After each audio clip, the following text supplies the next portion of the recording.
출발 성공투자 후반부 이어갑니다. 안녕하세요. 이혜은입니다.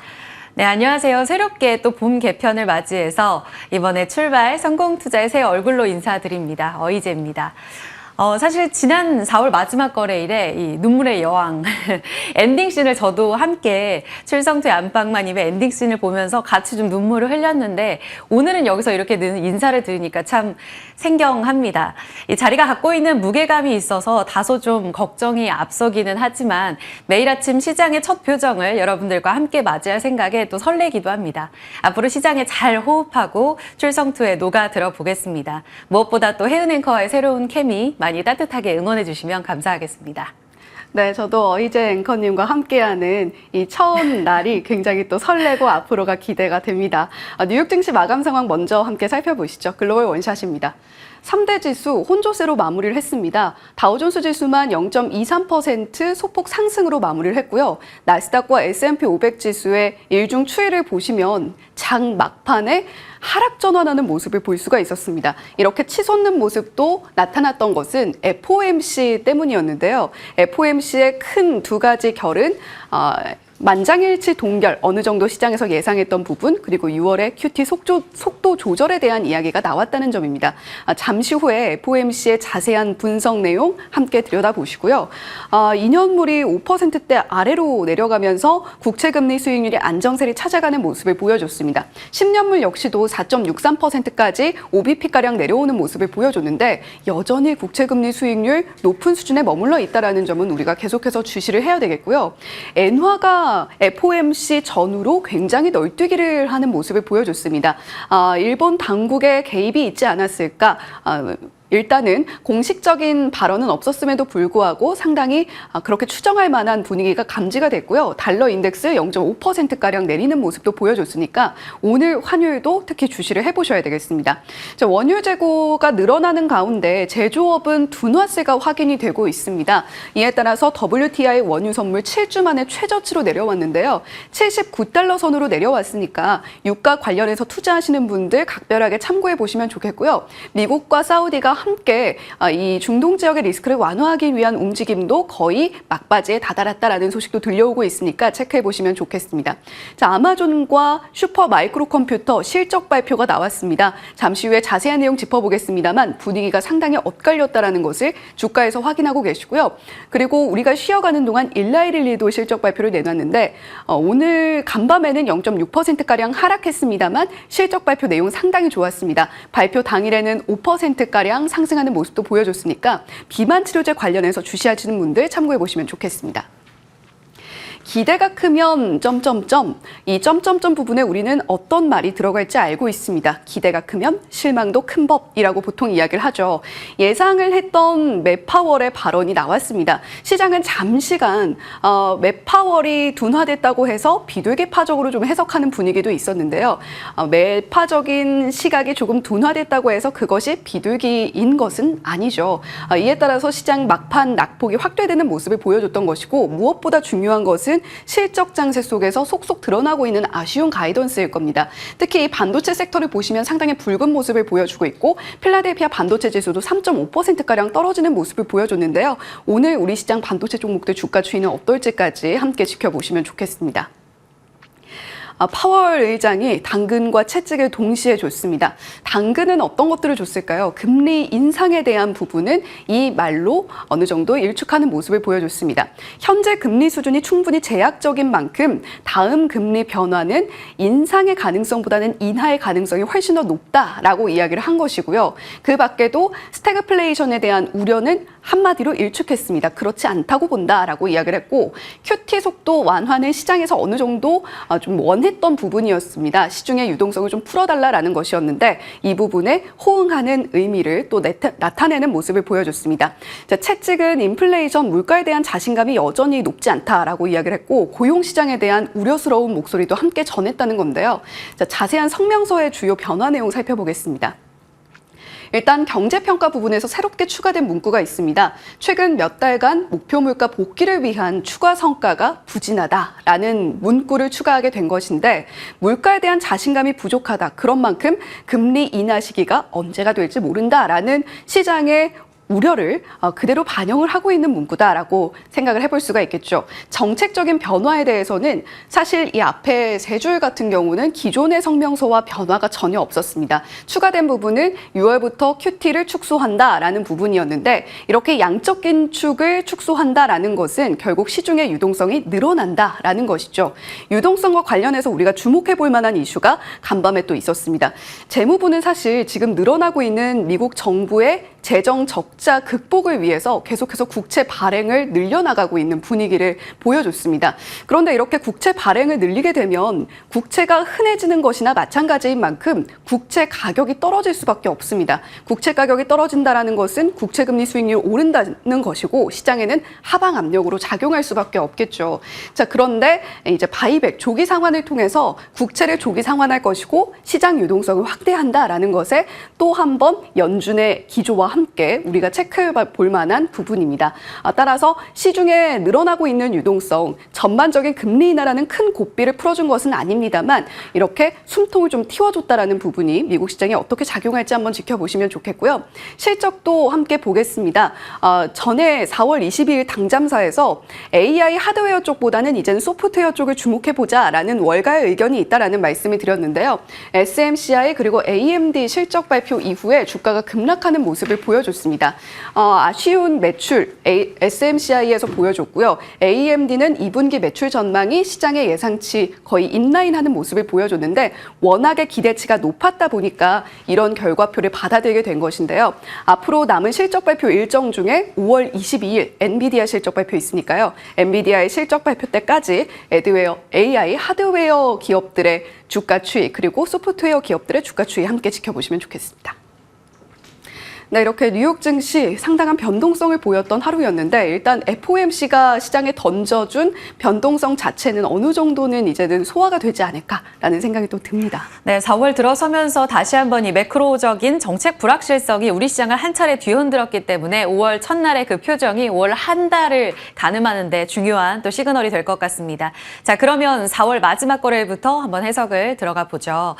일단 지난 마지막 거래일 날 분위기가 오전엔 굉장히 좋았습니다. 그랬던 가운데 전강 후 약이었던 것이 다소 좀 아쉽습니다. 뒷심이 많이 부족했던 양시장의 분위기를 읽어볼 수가 있겠는데요. 코스피는 강보합권 마감, 코스닥은 약보합권으로 오후장 결국 하락 반전되면서 거래를 마쳤습니다. 그래도 지난 목요일에 워낙 강했고 금요일에 이 상승 기조를 더 이어가는 분위기 긍정적으로 해석이 많이 됐고요. 특히 외국인이 이날 추가적으로 원달러 환율 1,382원까지 5원 더 튀어 올랐음에도 불구하고 계속해서 다시 한번 사는 모습, 연속성을 갖고 확인이 됐습니다. 코스닥은 양 매도로 좀 집계가 됐고요. 월간 한 달로 봤을 때 지수만 짚고 넘어가 드리면 코스피의 경우에는 1.99% 월간 하락 기록했고요. 코스닥은 4월 한 달 4.99% 밀렸습니다. 중요한 건 이 마이너스로 월간 음봉이 아니라 코스피의 경우에는 월간으로 봤을 때 마이너스 4%까지 빠졌다가 월간 이 월봉이 밑꼬리가 달리면서 아랫꼬리로 빠르게 좀 회복됐다는 점. 특히 나스닥이 지난 한 달 동안 한 7%가량 빠졌다가 4%로 하락 마감을 했던 한 달이었는데 코스닥 비슷하게 움직이는 모습이었고요. 코스닥이 4월에 마이너스 8%까지 낙폭을 키웠다가 월간으로는 마이너스 4% 하락 마감했다는 점 전해드릴 수 있습니다. 말씀드렸던 대로 이날 막판에 또 이렇게 흔들렸던 건 조금 전에 이 미국 파트에서 살펴봤던 FOMC 경계감으로 해석해 볼 수 있겠고요. 4월 수출입 지표라든지 이번 주에 있을 고용 지표에 대한 경계감 고스란히 반영되면서 힘이 많이 빠졌습니다.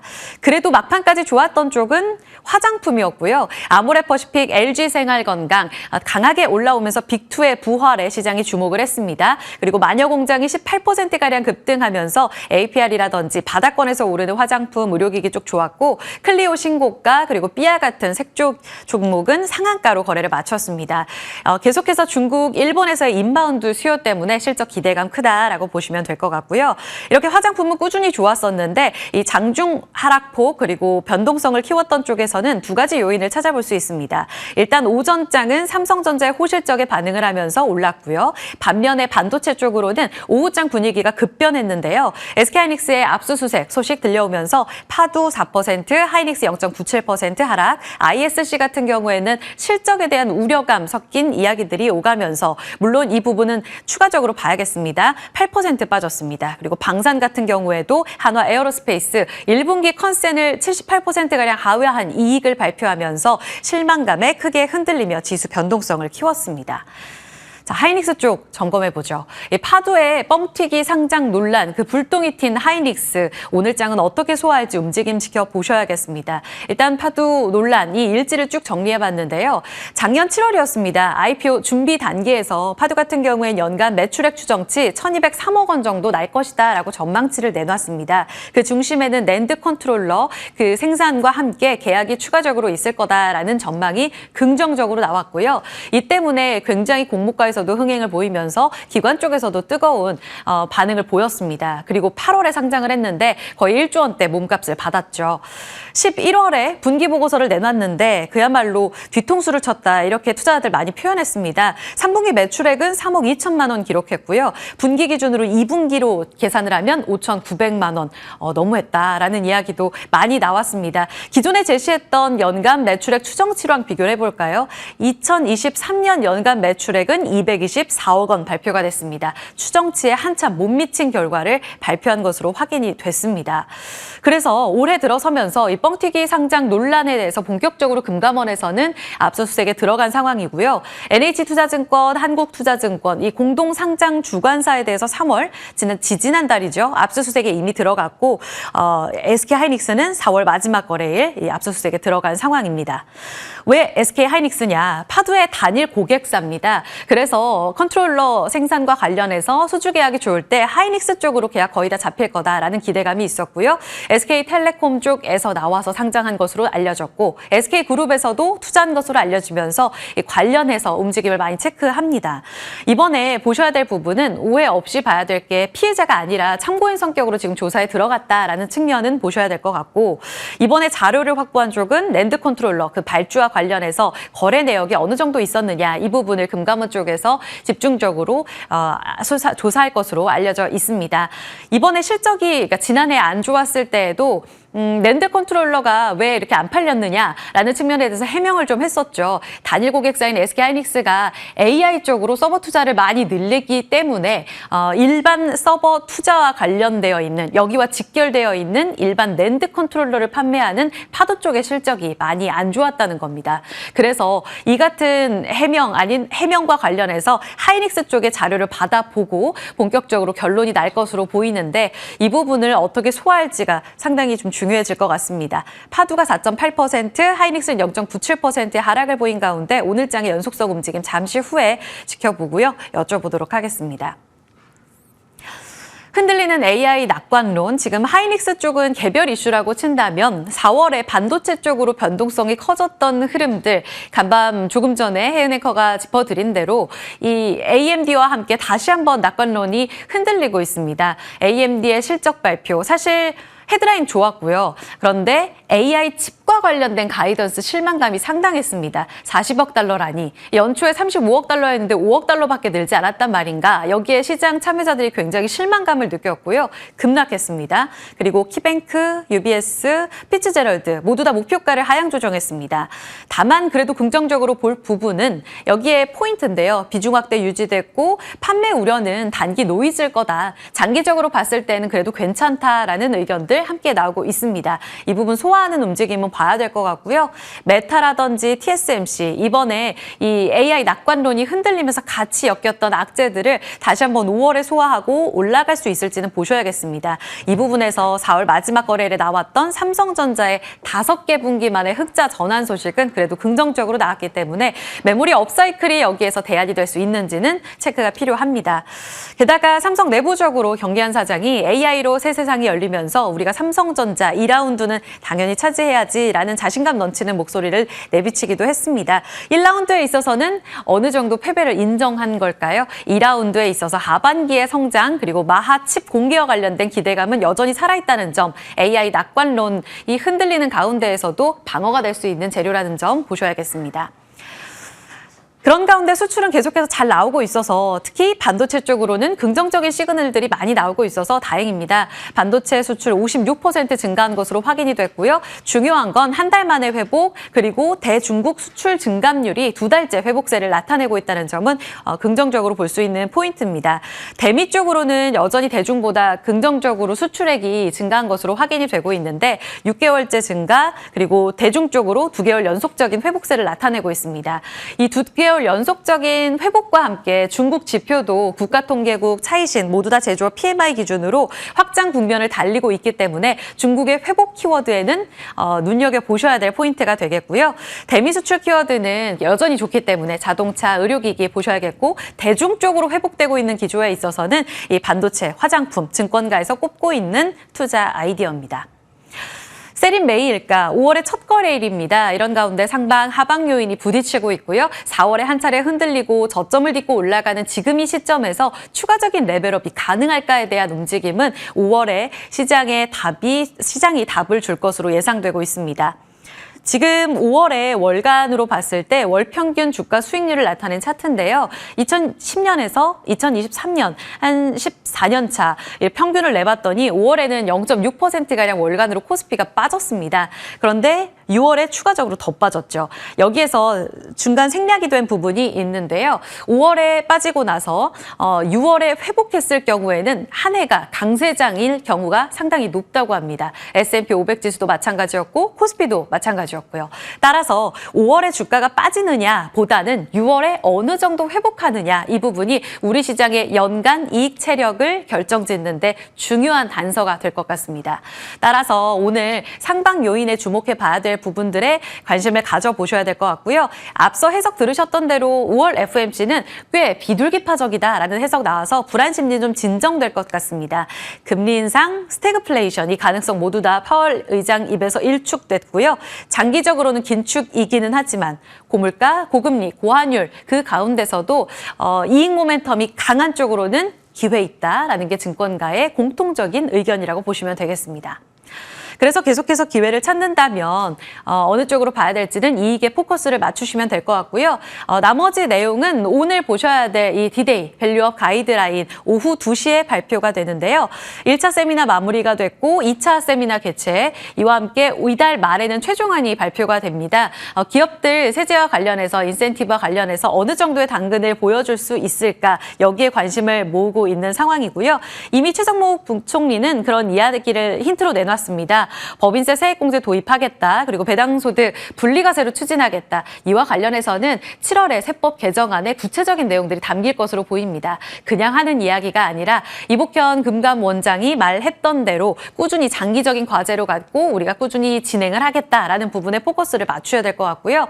그래서 증권가에서도 밸류업 수혜주들 단기간에 세론으로 흔들릴 수는 있어도 중장기적으로는 긍정적으로 보자라는 의견 나오고 있습니다. 4월 마지막 주에 보험, 은행, 증권, 상사, 저밸류와 PBR과 관련된 수혜주들이 다 올랐거든요. 오늘의 변동성 같이 좀 잠시 후에 체크해 보셔야겠습니다.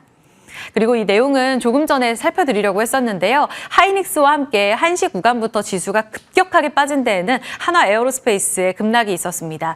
말씀드린 대로 컨센을 하회한 이익 발표가 있었고요. 지방방산이 항상 효자 노릇을 했던 사업부인데 이번에는 이익이 많이 감소하면서 실적 악화로 불효자 노릇을 했습니다. 그런데 우리가 예상했던 그 그림은 흔들림이 없다는 게 핵심입니다. 폴란드양 K9 첨부, 이번에 인도가 안 돼서 그런 거고요. 인도 연간 계획은 그대로 살아 있습니다. 따라서 2분기부터 순차적으로 찍힐 가능성이 높기 때문에 이 부분은 오히려 지금의 하락이 기회가 된다라는 게 증권가의 평가입니다.